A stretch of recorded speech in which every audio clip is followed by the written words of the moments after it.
वस्ती कश्मीर के जिला गांदरबल के तुलमुला में वाक़े मशहूर माता खीर भवानी मंदिर में सालाना मेला खीर भवानी इंतहाई अक़ीदत व एहतराम और मजहबी जोश जज्बे के साथ मनाया जा रहा है।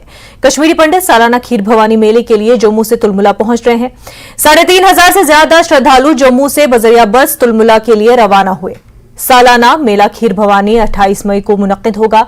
तुलमुला में वाक़े खीर भवानी मंदिर कश्मीरी पंडितों की एक मुक़द्दस मजहबी मकाम है, जहां पर रगनिया देवी का मंदिर मौजूद है।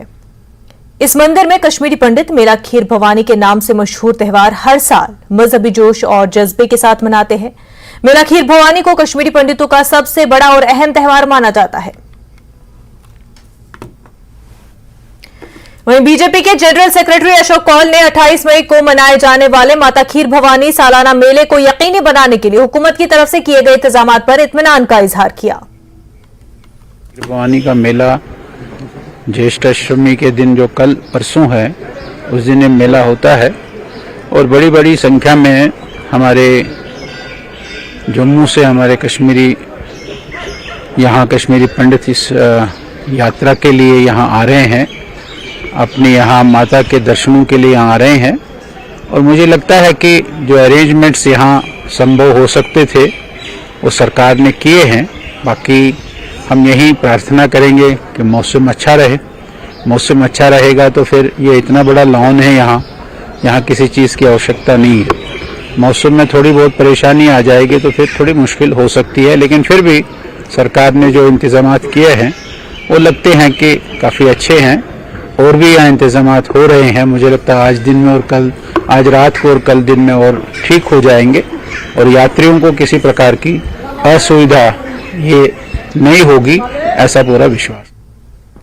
श्रीनगर की मशहूर डल झील में बड़ी तादाद में मछलियां मुर्दा पाई गई हैं। माहिरीन का कहना है कि थर्मल स्ट्रैटिफिकेशन की वजह से बड़े पैमाने पर मौत वाक़ हुई है।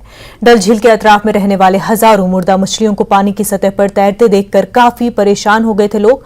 डल झील के मुख्तलिफ मकामात पर बड़ी तादाद में मुर्दा मछलियां मिली हैं। मकामी लोगों का कहना है कि थर्मल स्ट्रैटिफिकेशन की वजह से झील की मुख्तलिफ गहराइयों में दर्जे हरारत में तब्दीली आई है। क्लीनिंग किया, एक्वेटिक प्लांट्स जो वीड जिसको बोलते हैं, दे पुल इट आउट। जो वीड है वो डल का ऑक्सीजन है, इस पानी का ऑक्सीजन है, दैट वो मछलियों का भी ऑक्सीजन है। एक तो इसके ऊपर ऐश होता है, they do eat that, basic वो कारण एक है। And polluted, that's one aspect. जो ये है ना सेंटूर होटल से लेकर, this has come all commercialised. First it was an orchard, so everything comes into this lake. ये होता है fishes और इसका lack of oxygen because of weed को clean गया है। Water lily is the oxygen, lotus इसका oxygen है, aquatic plant इसका oxygen। This is what is actual fact। JMC act के मुताबिक जम्मू के मुख्तलिफ वार्डों में लोगों को दरपेश मुख्तलिफ मसाइल पर तबादला ख्याल करने के लिए जनरल हाउस की कम से कम एक मीटिंग का एहतमाम करना लाजमी है, लेकिन जम्मू म्युनिसिपल कॉरपोरेशन पिछले 3 महीनों से इसका इनेकाद करने में नाकाम रही है, जिससे अपोजिशन पार्टियों के कॉरपोरेटरों में नाराजगी पाई जा रही है। देखिए खास रिपोर्ट।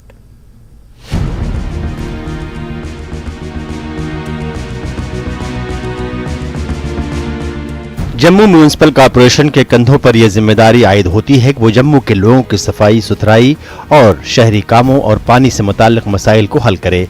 इन खदमात की फराहमी को यकीनी बनाने के लिए उनके लिए लाजमी है कि वह महीने में कम अज कम एक बार जनरल हाउस के इजलास मुनक़िद करे, ताकि मुख्तलिफ वार्डों के कॉरपोरेटर्स अपने अपने वार्ड के लोगों को दरपेश मसाइल पर तबादला ख्याल कर सकें।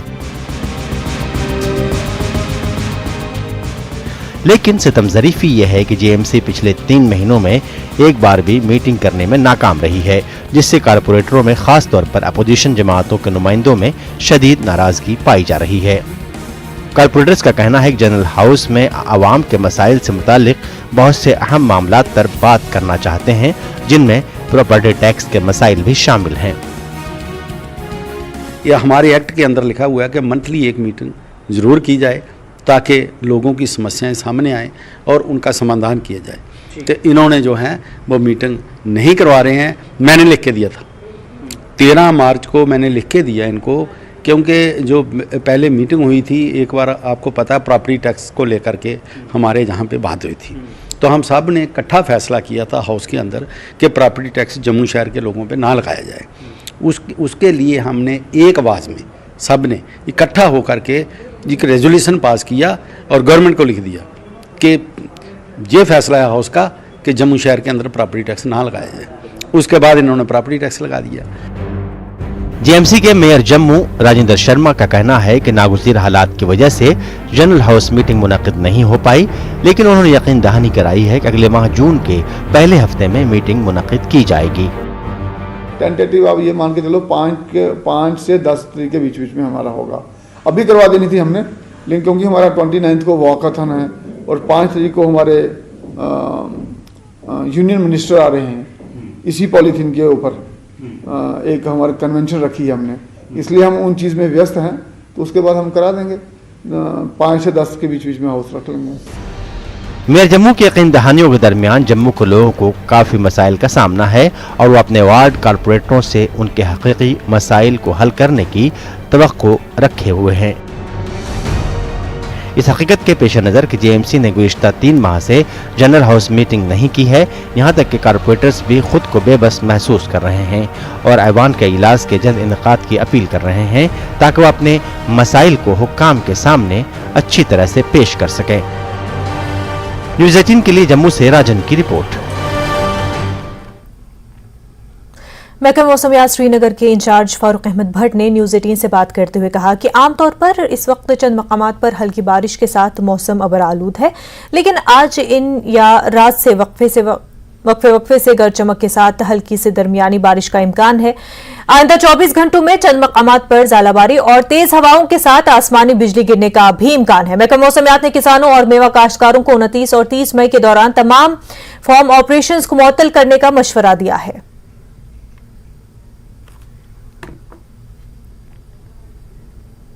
घंटों में जम्मू कश्मीर की अक्सर इलाकों में बारिशें हुई है, कहीं कहीं ओले भी गिरे हैं, खासकर नॉर्थ कश्मीर में, और गरज भी हुई है। अभी ये मौसम ऐसा ही रहेगा, आज दोपहर से फिर मौसम करवट लेगा, जिसकी वजह से रात को मजीद बारिशें होने का इम्कान है।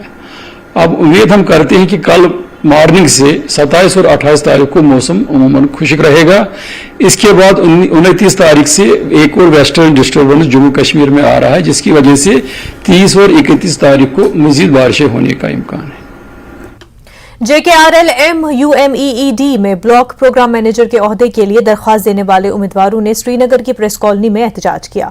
ब्लॉक प्रोग्राम मैनेजर के ओहदे के लिए इम्तहानात एक तीसरे फरीक यानी विजन इंडिया के जरिए मुनक्किद किया गया था।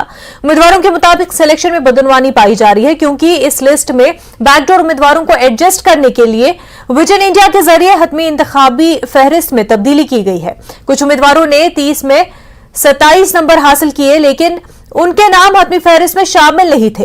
इन उम्मीदवारों ने न्यूज़ 18 से बात करते हुए कहा कि यह जानकर काफी मायूसी हुई है कि जिन उम्मीदवारों को हतमी सिलेक्शन लिस्ट में सबसे ऊपर रखा गया था, उन्होंने तहरीरी इम्तिहान में महज 17 नंबर हासिल किए थे। इसके अलावा कुछ और मुंतखब उम्मीदवारों ने 16 और 19 नंबर हासिल किए थे। सिर्फ हालात के पेश नजर इन उम्मीदवारों ने एक RTI दायर करके हुकाम से दरख्वास्त की है कि वो हर उम्मीदवार का स्कोर कार्ड शेयर करें, लेकिन आज तक ये मालूमात उन्हें दस्तयाब नहीं कराई गई।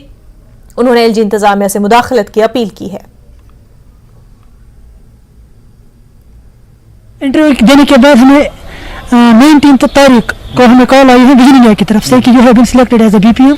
Now you get a confirmation call from vision India, but within 2 days till 24th we are not able to get any confirmation from vision India. After 24th mission director send mail individual mails to the candidates. उसमें ये क्या था कि you have been selected as a BPM for the position of block programme managers, only those candidates who have been selected. We get shocked, हम परेशान हो गए कि हमारे साथ क्या हो गया ये। अगर हमें कंफर्मेशन कॉल मिली है कि आप लोग सिलेक्ट हो गए तो फिर ये क्या है। फिर हमने विजन इंडिया को बोला, विजन इंडिया ने बोला है कि हमारे पास कोई रिकॉर्डिंग नहीं है, हमारे पास कोई भी रिकॉर्ड नहीं, उसकी रिकॉर्डिंग भी अवेलेबल है। हमने फिर विजन डायरेक्टर अप्रोच किया, उन्होंने कहा हमारे पास भी कोई रिकॉर्ड नहीं है। हमने RTI डाले, RTI का कोई रिस्पॉन्ड नहीं है।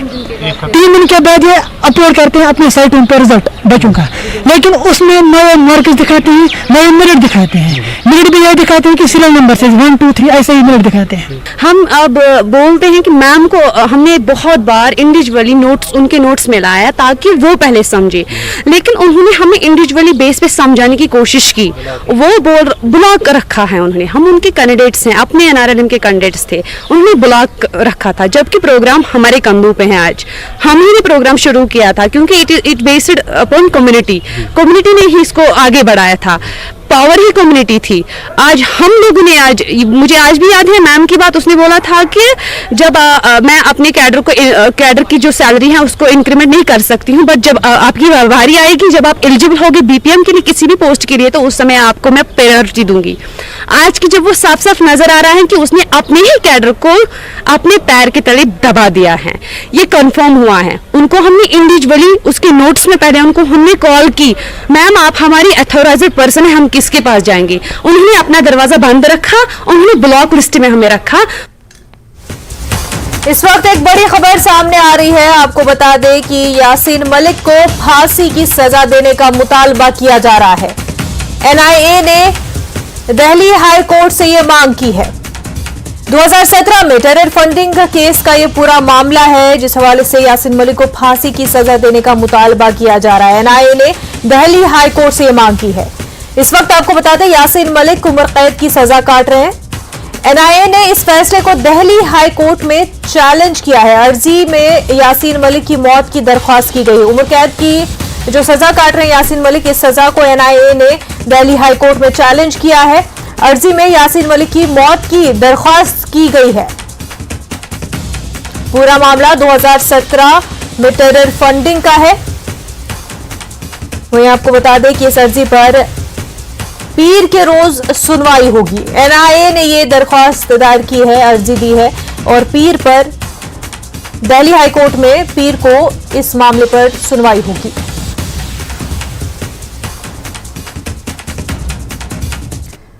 हमारे नुमाइंदे मनोज कौल इस वक्त हमारे साथ जुड़ चुके हैं। मनोज, यासीन मलिक जो कि उम्र कैद की सजा काट रहे हैं, उनके लिए फांसी की सजा का मुतालबा किया जा रहा है।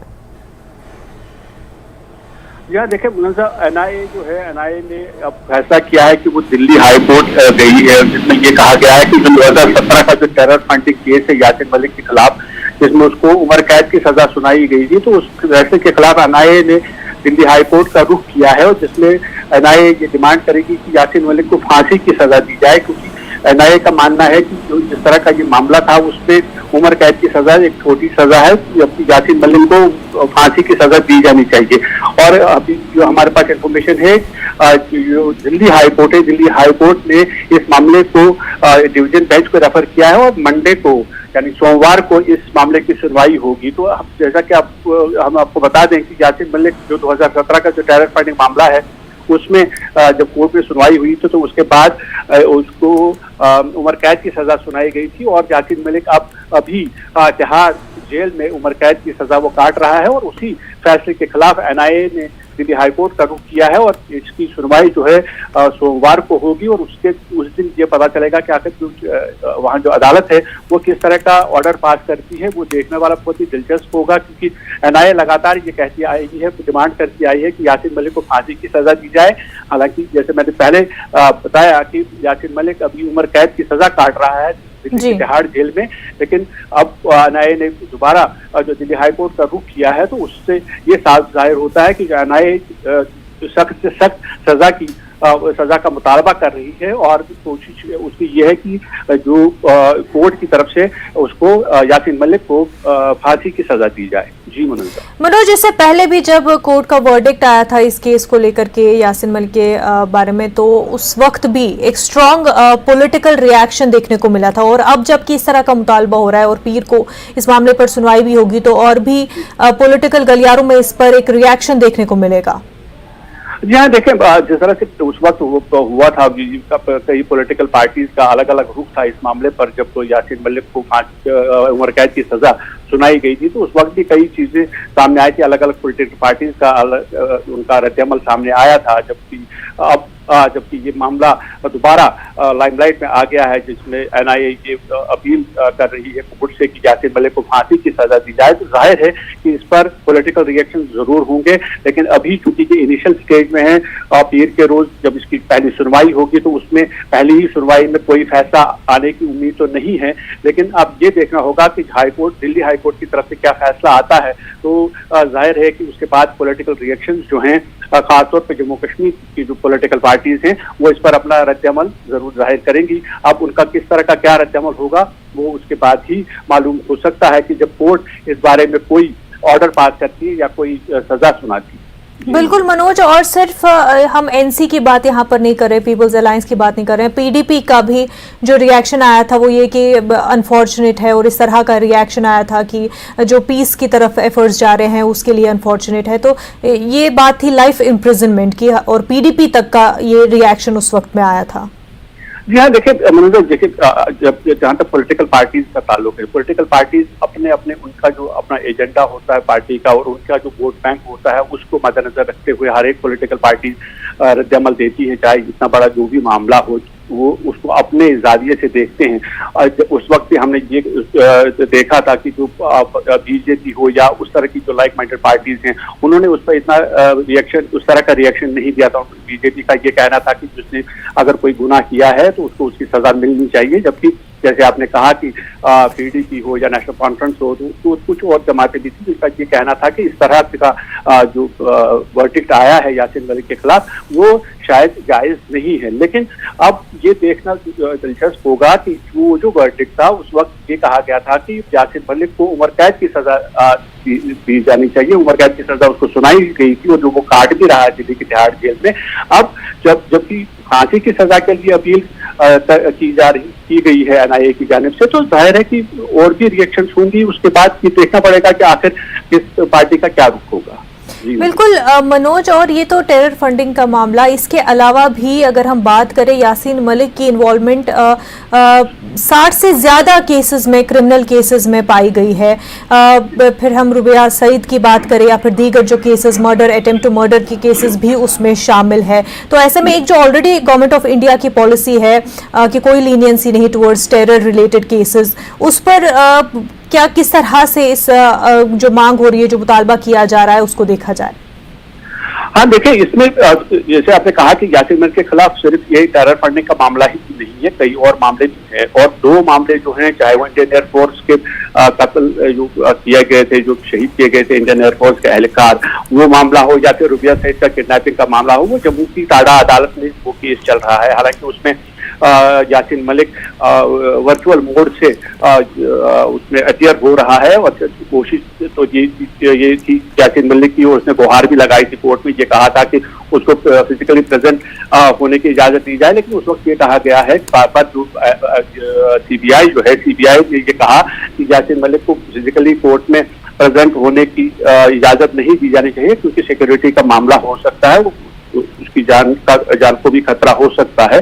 तो ये इस तरह के कई मामले जो हैं, ये कुछ वो मामले हैं जो कि लाइमलाइट में आ गए हैं, और भी बाकी कुछ मामले हैं जिसमें यासिन मलिक को अक्यूज बताया गया है। और यही वजह है कि लगातार जो अगर हम ये 2 केसेस की बात करें मनोजा, तो हर महीने लगभग इनकी सुनवाई होती है। पिछली भी जो सुनवाई हुई थी उसके बाद अब उसमें 2 महीने का गैप आया है, क्योंकि जून में कोर्ट की छुट्टियां होती हैं। तो गवर्नमेंट ऑफ इंडिया की तरफ से और जो एलजी एडमिनिस्ट्रेशन है उसकी तरफ से एक क्लियर एक मैसेज है कि जो भी कोई देश के खिलाफ या मुल्क के खिलाफ साजिशों में मुलव्वस होगा तो कानून अपना रास्ता इख्तियार करेगा, और कानून के मुताबिक जो सजा बनती है वो उस मुजरिम को दी जाएगी। अगर बिल्कुल, और मनोज अगर हम देखें भी तो सिर्फ इन केसेस में एक ऐसा केस भी है, रुबिया सईद का 1989 किडनैपिंग केस भी जो है वो भी है, और जिस पैमाने पर वो केस भी रहा था और जितना चला वो भी एक मेन रहा है इन सारे मामलों में। जी बिल्कुल मनोज, वो जो रुबिया सईद वाला केस था, अगर हम उसकी बात करें तो 1989 में जब रुबिया सईद को किडनैप किया गया था JKLF की जानिब से, तो उसके बाद उनको लगभग 1 हफ्ते की कैप्टिविटी के बाद रुबिया सईद को रिहा किया गया था, जिसके बदले में 4 से 5 रिटर्नों को रिहा भी किया गया था। और अब जबकि कोर्ट में मामला जब आया तो जुलाई उसमें क्या हुआ था कि जो रुबिया सईद ने ये कहा था कि वो यासीन मलिक को पहचानती है, वो उस ग्रुप में शामिल था जो उसने उनको अगवा किया था और जिसके बाद वो उन्होंने अपनी डिमांड रखी थी। तो उस जो उन्होंने आइडेंटिफिकेशन किया था उसकी बिना पर लगातार वो कोर्ट में उसकी सुनवाई हो रही है। और जैसे मैंने पहले जिक्र किया, उसके साथ साथ जो इंडियन एयरफोर्स के एहलकारों का कत्ल का मामला है, जिसमें 4 के करीब जो इंडियन एयरफोर्स के एहलकार हैं वो मारे गए थे, तो उसमें भी ये माना गया कि यासीन मलिक और उसका ग्रुप ही उस फायरिंग के मामले में मुलविस था। और फिलहाल उन दोनों मामलों की जो कोर्ट में सुनवाई चल रही है, और आज जब NIA ने ये फैसला किया कि वो दिल्ली हाई कोर्ट जाएगा 2017 के टेरर फंडिंग के मामले में, और यासीन मलिक को जो अभी उम्र कैद की सजा काट रहा है तिहाड़ जेल में, तो उसमें ये अपील की गई है कि उसको फांसी की सजा दी जाए। तो ये एक बहुत बड़ा एक मामला है, और अब ये देखना होगा कि पीर के रोज जब इसकी सुनवाई होगी तो कोर्ट की तरफ से क्या डायरेक्शन आता है। बिल्कुल अब दिल्ली हाई कोर्ट में पीर के रोज इस मामले पर सुनवाई होगी। फिलहाल के लिए मनोज कौल, बेहद शुक्रिया तमाम तर जानकारी के लिए। ब्रेक के बाद आपका खैर मकदम है। Youth services and sports, Jammu Kashmir sports council और स्पोर्ट्स अथॉरिटी ऑफ इंडिया के खिलाड़ियों को जदीद दौर की सहूलियत फराहम कर रहे हैं।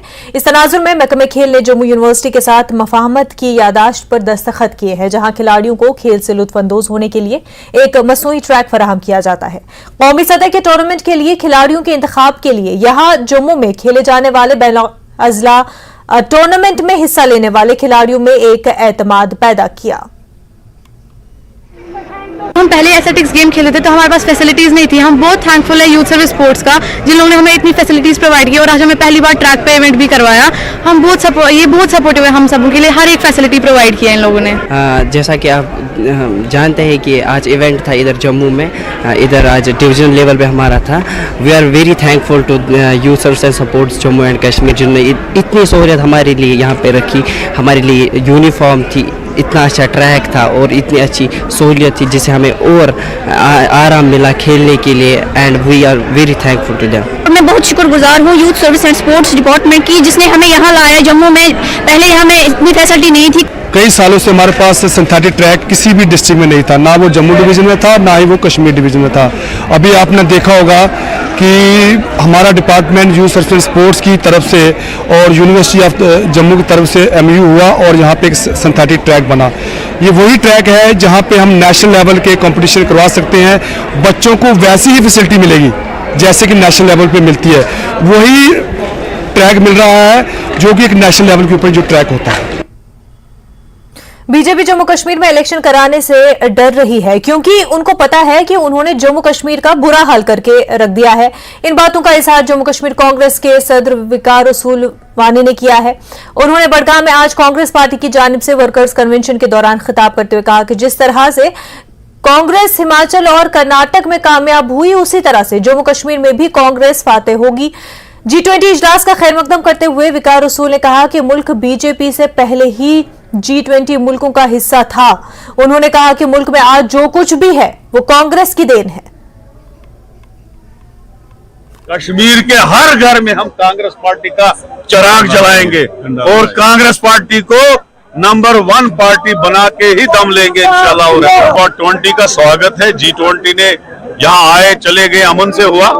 लेकिन मैं ये कहूंगा, अगर आज G20 में हमारा मुल्क शामिल है तो उसमें 100% कंट्रीब्यूशन कांग्रेस की है, न कि बीजेपी की है। इस मुल्क को आजाद करने में, इस मुल्क की इकोनॉमी बढ़ाने में, इस मुल्क को मिलिट्री पावर बनाने में, इस मुल्क को एटॉमिक पावर बनाने में ये कांग्रेस पार्टी का हाथ रहा है। रफियाबाद के कई इलाकों में ज़ालाबारी से फसलों और मेवाजात को काफी नुकसान पहुंचा है। डायरेक्टर ज़राअत मोहम्मद इकबाल ने महकमे के अफसरान की एक टीम और फल मंडी सोपोर के एक वफ्द के हमरा मुतासरा इलाकों का दौरा किया। अफसरान ने जमीनी नुकसानात का जायजा लिया और मुतासरा किसानों को मुनासिब मुआवजे की यकीन दहानी कराई है। मुतासरा किसानों का कहना था कि उनकी रोजी रोटी का इन्हिसार फलों और फसलों पर है, लेकिन गुज़श्ता रोज होने वाले ज़ालाबारी से होने वाले नुकसान ने उन्हें शदीद ज़हनी दबाव में डाल दिया है।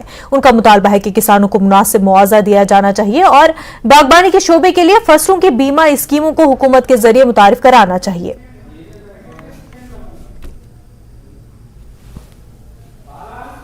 यहाँ पे काफ़ी डैमेज हुआ है फूड जो है काफ़ी नीचे है, दरख्तों के नीचे मतलब ये गिर गया है दरख्तों से और नीचे ढेर हुआ है। रिपोर्ट हम बनाएंगे और जो नॉर्म्स के हिसाब से है, कुछ नॉर्म्स है, कुछ रूल्स है जो गवर्नमेंट करते हैं इस असेसमेंट ये डैमेज या रिलीफ देने के लिए, तो उस हिसाब से जो बनता होगा वो मिलेगा।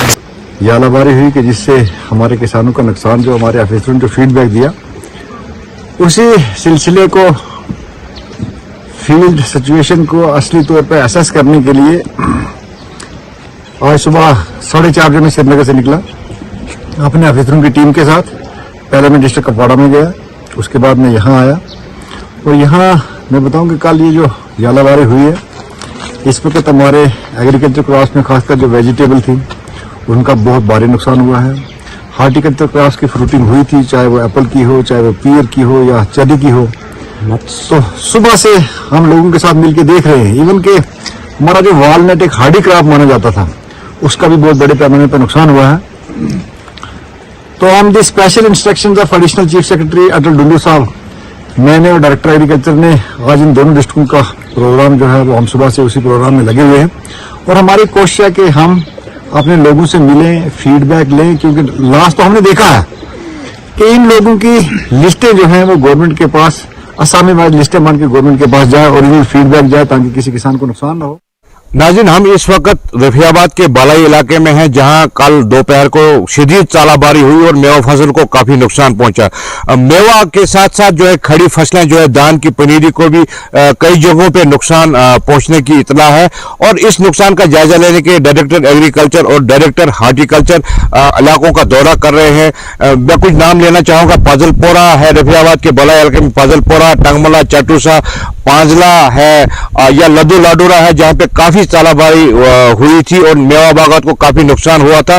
किसानों का यही मुतालबा है कि उनको इस लॉस का कंपनसेशन दिया जाए, कंपनसेट किया जाए। और मैं एक बार यहाँ पे ऐड भी करना चाहूंगा कि किसानों का काफी सालों से मुतालबा रहा है कि क्रॉप इंश्योरेंस स्कीम जो है हार्टिकल्चर के लिए भी लागू की जाए, जो नुकसान होता है इन फसलों को उनकी किसी हद तक भरपाई हो सके।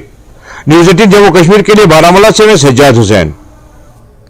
ब्रेक के बाद आपका खैर मकदम है। सब डिवीजन मेंढर के लाइन ऑफ कंट्रोल के कई दूर उफ्तादा देहात अभी भी बुनियादी सहूलियात से महरूम है। मज़कूरा देहात में रिहाइश पजीर लोग मरीजों को चारपाई पर उठाकर अस्पताल मुंतकिल करने पर मजबूर है।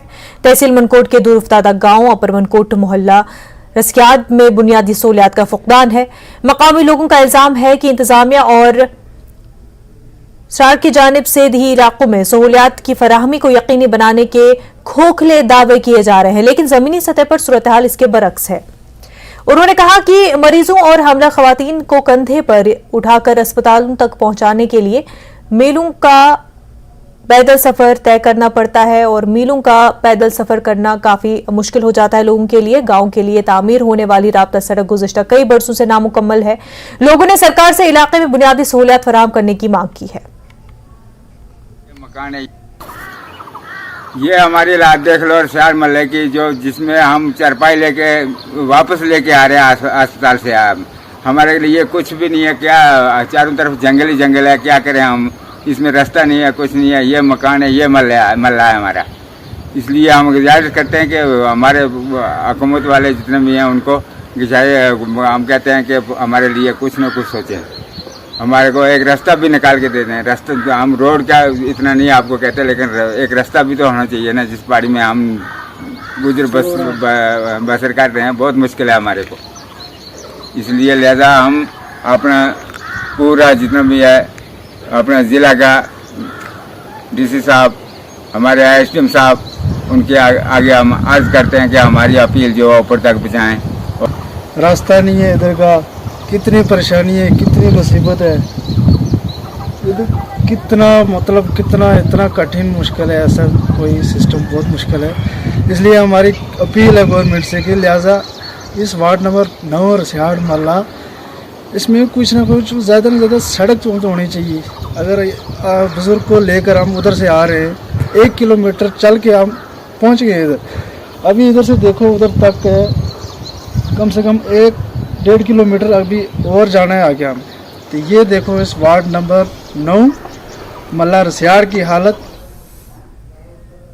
बारामूला पुलिस ने जावेद हुसैन यतू साकिना गोशब पटन बारामूला, जानिसार खलीक गनाई साकिना चंद्रहामा पटन, आबिद परवेज हजाम ऑफ इंदरगाम पटन और निसार अहमद वानी ऑफ सुल्तानपुरा पटन बारामूला के खिलाफ पब्लिक सेफ्टी एक्ट के तहत कौमी मुखालिफ सरगर्मियों में मुलविस होने पर मुकदमा दर्ज किया है।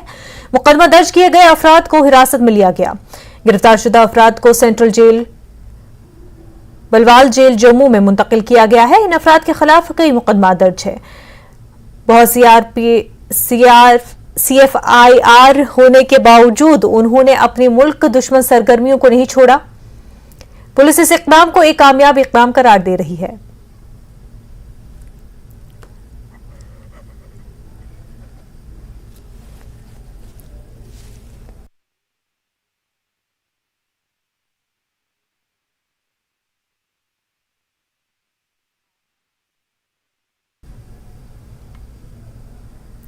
जम्मू यूनिवर्सिटी के कॉलेज डेवलपमेंट काउंसिल के इशराक से शोबा लाइफ लॉन्ग लर्निंग ने जामिया तरक्की के लिए एक बुनियादी नुक्ते नजर पर एक लेक्चर का एहतमाम किया।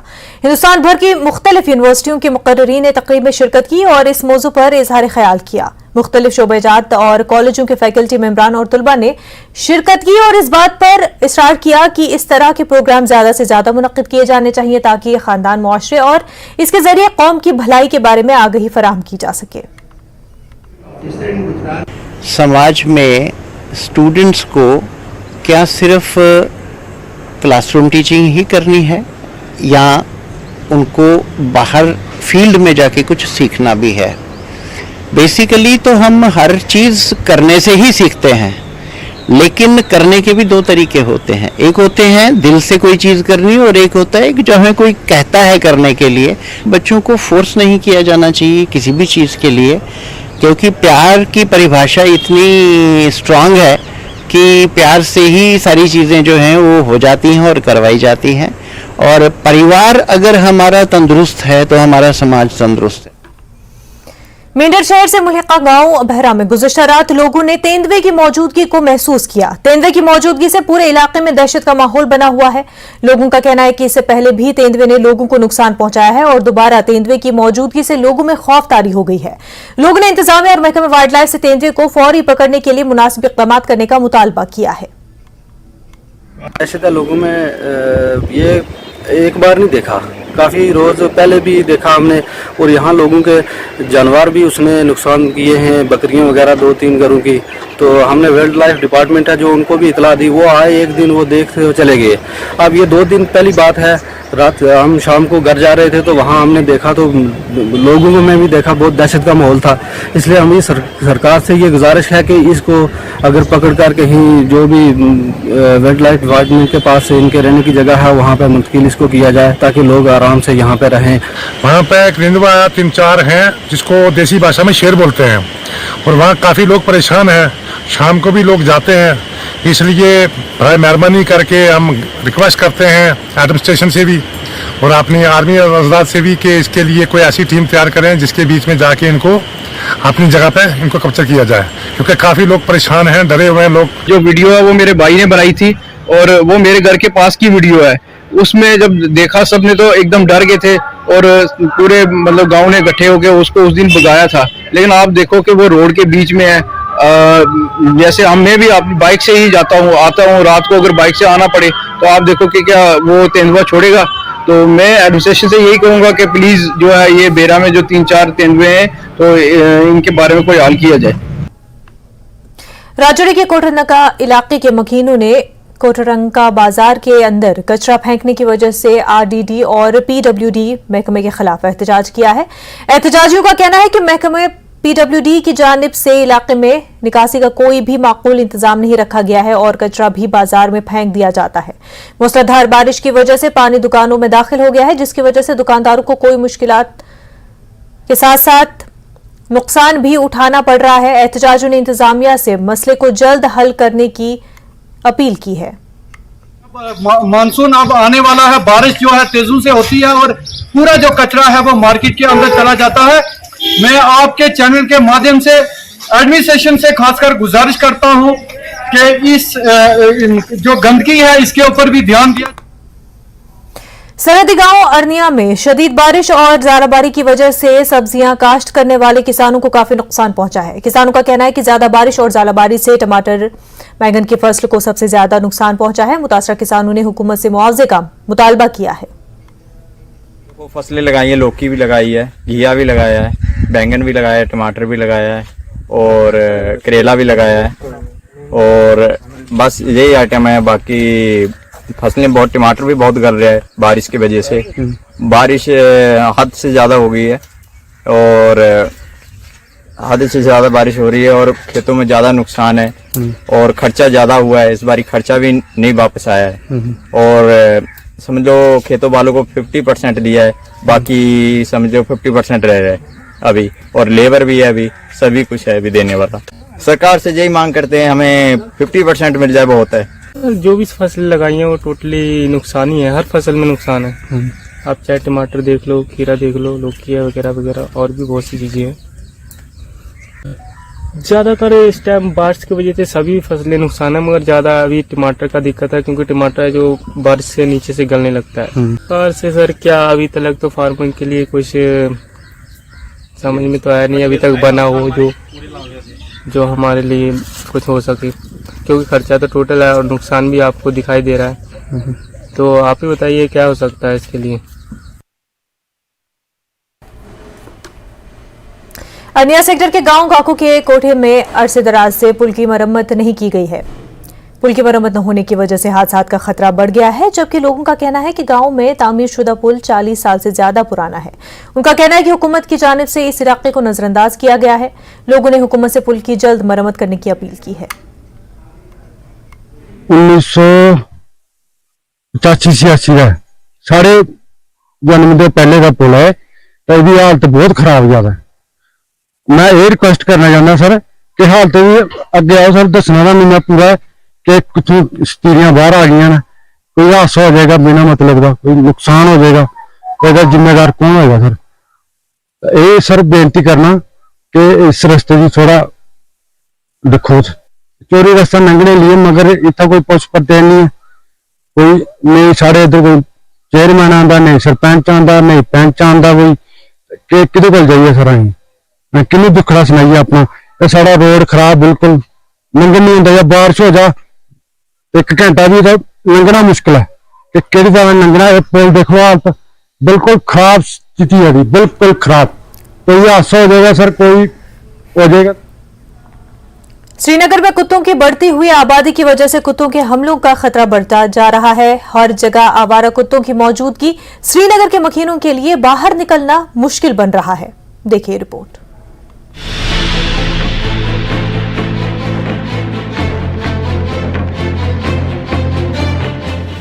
श्रीनगर में आवारा कुत्तों की तादाद बढ़ने से लोग काफी मुश्किलात में हैं। श्रीनगर के मकीनों के लिए बाहर निकलना भी मुश्किल हो गया है। वेटनरी ऑफिसर SMC तौहीद अहमद ने न्यूज 18 से बात करते हुए कहा कि हमने नसबंदी के मराकज कायम किए हैं जो आवारा कुत्तों की आबादी को जांचने में मदद फराहम करेंगे। पहले हम एक वार्ड को लेंगे, उस वार्ड में जितने भी कुत्ते हैं मोस्टली अबाउट 70% कुत्ते के जो उस एरिया में होंगे वो हमें उनको स्टरलाइज करना होगा। वो पर डे जाएंगे, हमारी 2 टीम्स वहाँ पे जाएंगी, वो वहाँ पे जाके डॉग्स विद AB सेंटर लाएंगे।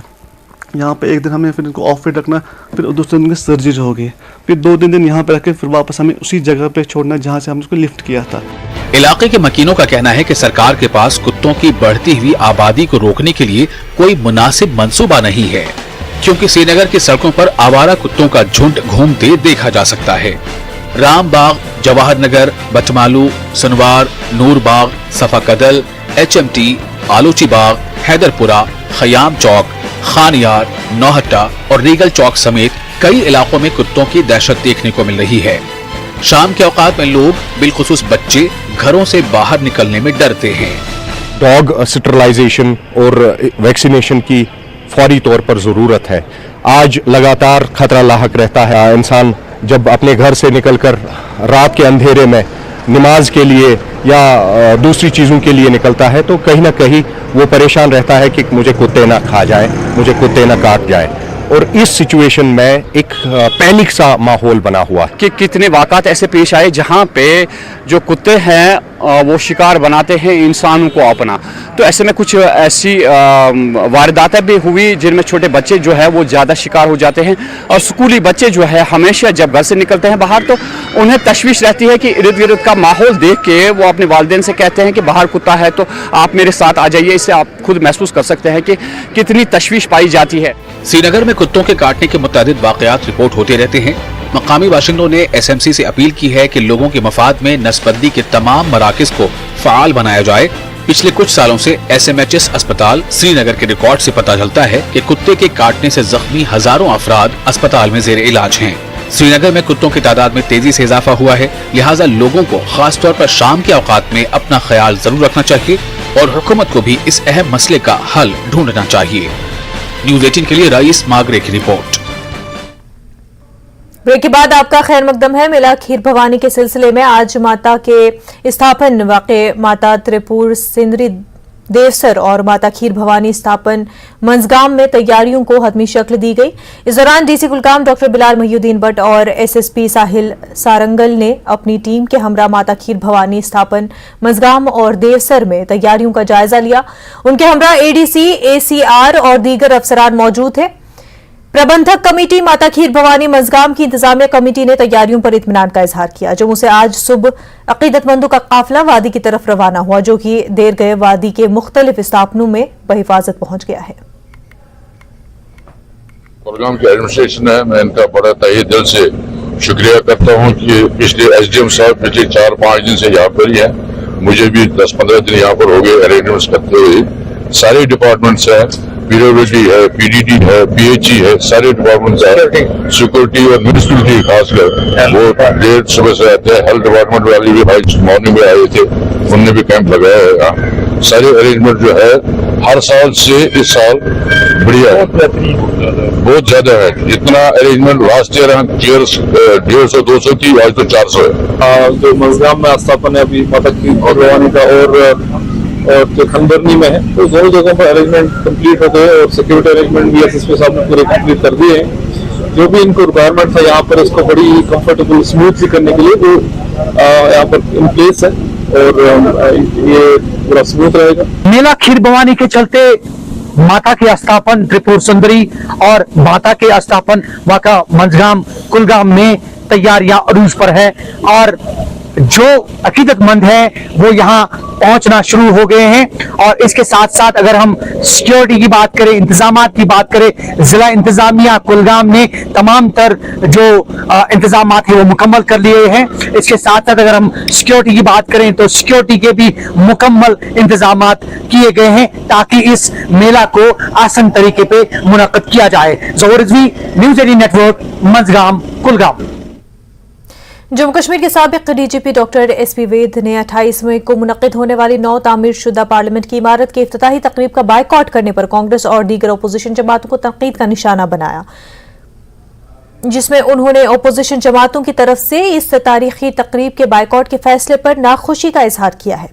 वैद ने मशवरा दिया कि अपोजिशन को सियासत करना छोड़ देना चाहिए और इस तकरीब में हिस्सा लेना चाहिए। पार्लियामेंट की नई बिल्डिंग का inauguration prime minister Narendra Modi की तरफ से 28 मई को होने जा रहा है दिल्ली में, लेकिन उससे पहले ही अपोजिशन पार्टीज ने इस पर एक बवाल मचा दिया है और जो कई अपोजिशन पार्टीज हैं जिसमें कांग्रेस और बाकी पार्टीज हैं उन्होंने इसका बहिष्कार करने का फैसला किया है। लेकिन इसी बीच आज तकरीबन 270 के करीब जिसमें फॉर्मर ब्यूरोक्रेट्स हैं, आर्मी ऑफिसर्स हैं और एकेडमिशियंस हैं, बहुत सारे और एम्बेसडर्स भी हैं, उन्होंने एक लेटर लिखी है और उस लेटर में उन्होंने अपोजिशन पार्टीज को तनकीद का निशाना बनाया है, उन पर शदीद उन्होंने उनको टारगेट किया और कहा है कि इंडियन डेमोक्रेसी में इस तरह के बड़े इवेंट को अपोज करना ये इंडियन डेमोक्रेसी के लिए अच्छा नहीं है। देखिए, बहुत दुखद ये स्टेप है अपोजिशन का। मैं समझता हूँ कांग्रेस और बाकी अपोजिशन पार्टीज ने ये जो कदम लिया ये अच्छा नहीं है भारत की डेमोक्रेसी के लिए। आप देखिए, ये एक नया बिल्डिंग तैयार हुआ, इसको मोदी जी जिनको 140 करोड़ लोगों ने चुना है वो देश के चीफ एग्जीक्यूटिव हैं। अगर वो इसको इनागुरेट करते हैं, इसमें मुझे समझ में नहीं आता है क्या अपोजिशन को इशू बनाना पड़ रहा है। अगर आप पहली बार ऐसा हुआ नहीं, आप देखें इससे पहले भी अगर 1975 का अगर आप देखें, मिसेस इंदिरा गांधी उस वक्त की प्राइम मिनिस्टर थी, तो उन्होंने पार्लियामेंट एनेक्स ही को इनागुरेट किया। उस वक्त ऐसा इशू नहीं बना। आप देखिए राजीव गांधी हमारे प्रधानमंत्री थे, उन्होंने लाइब्रेरी पार्लियामेंट की इनागुरेट की, तब ये इशू नहीं बना। उस वक्त भी तो प्रेसिडेंट थे। तो ऐसा कहना कि हम इसका बहिष्कार, मोदी जी ने इसको कंसीव किया, इसके बारे में सोचा, इसकी अलॉटमेंट ऑफ फंड्स किया, इसको टाइमली एग्जीक्यूट किया, वरना सालों साल प्रोजेक्ट चलते रहते हैं। तो इस पे इशू बनाना एक अननेसेसरी मैं समझता हूं मुद्दा है।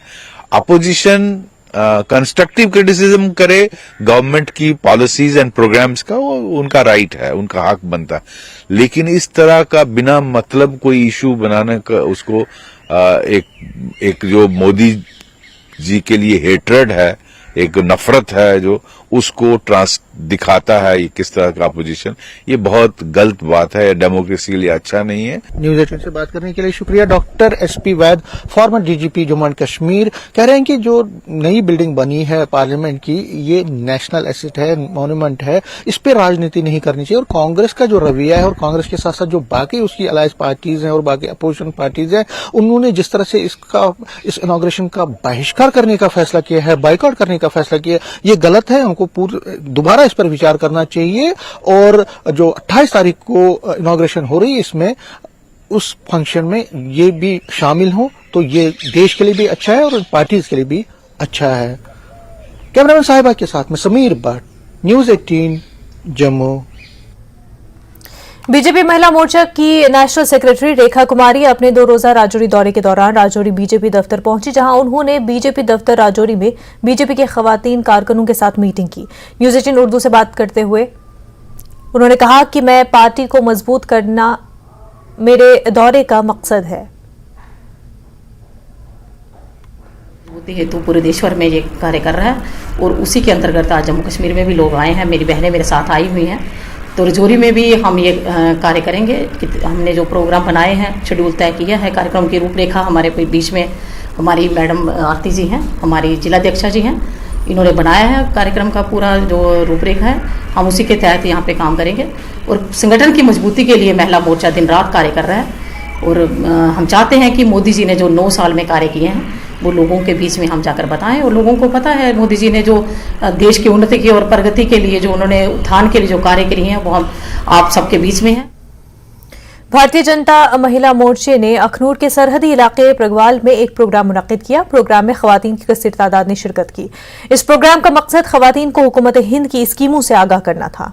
इस प्रोग्राम में बीजेपी की राष्ट्रीय महिला मोर्चे की एग्जीक्यूटिव मेंबर शांतला भट्ट बुनियादी तौर पर मौजूद थी।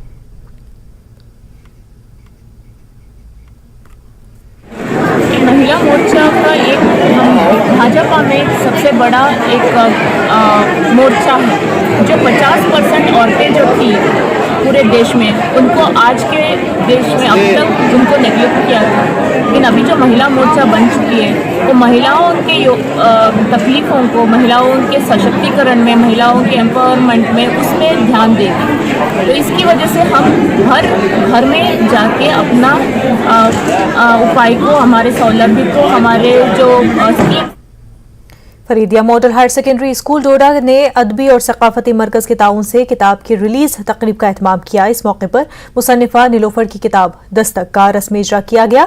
इस तकरीब में मुसन्निफीन, माहिर तालीम, शोरा और सरकर्दा लोगों ने शिरकत की। तमाम मेहमानों ने मुसन्निफा को मुबारकबाद भी पेश की। एक अफसाना है, वो मैंने कोई 2 साल पहले लिखा था जिसका अनवान ही था दस्तक, लेकिन उसके बाद मुझे लगा कि कहीं ना कहीं, और दूसरी बात यह है कि रियासत में किसी भी मजमुए का अभी तक नाम जो है, चाहे वो शायरी का मजमुआ हो या अफसानों का, किसी का भी नाम दस्तक नहीं रखा गया है। तो एक तो वो भी वजह रही है, दूसरा ये मैंने सोचा कि खवातीन के हवाले से अगर मैं इसका नाम दस्तक रखूं तो मुझे लगता है इससे कुछ मस्बत असरात जो हैं सामने आ सकते हैं, क्योंकि दस्तक के माने जो हैं वो नॉक करने के हैं और मैंने अपनी जानिब से नॉक करना शुरू कर दिया है। अब देखिए वक्त का तकाजा है, वक्त खुद बताएगा कि ये 10 तक। कश्मीर न्यूज में फिलहाल इतना ही। आप बने रहिए न्यूज़ 18 जम्मू कश्मीर लद्दाख हिमाचल के साथ। आदाब।